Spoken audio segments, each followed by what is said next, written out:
Hello, I'm Jeff with Leaf Tree Services. We're here in northwest Austin, near the Wells Branch area, working on a, looks like about 125 to 150 year old Black Willow. However old it is, it's been around for a long time. Specific Black Willow is supposedly the oldest Black Willow tree in Austin, or the county. We get the pleasure of taking the dead wood out and trying to keep it healthy, and it's in an urban area, so it's got to be taken. It's got to have some functionality to it because people drive underneath it, people walk underneath it.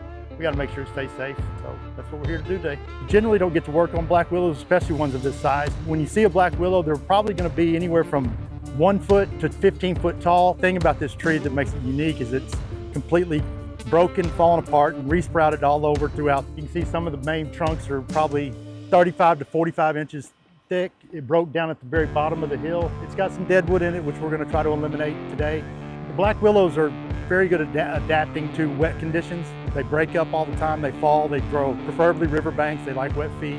This particular tree has broken, I would say, probably 3 times at the main root, and it's twisted at the bottom. Pretty neat tree to work on. We're going to do the best we can to preserve it and not take anything that's going to hurt the tree out and see how it turns out. We're looking at basically just getting rid of dead wood on it to limit the pests that come around and the ants and so on and so forth. You see the base of it's covered with poison ivy, and there's lots of ants and insects down at the bottom of that. We're going to check and see if we need to eliminate some of that. The less we disturb, the better. The tree's obviously doing good where it's at, so we don't really want to make a big difference on it. Fortunately, they were able to leave this one and preserve it. But you can see the dead wood coming out of the top of the tree and all sorts of things in there. We're just going to try to clean that up and let it do its thing. There's not anything particular about cutting this tree. It's a very hardy tree. We're not going to kill it really unless we just totally scalp it, which we're not going to do. It'll just live through anything. It'll start, in fact, it'll fall apart. It could roll down the river and it'll start up at another place if it finds any soil at all and just grab a hold.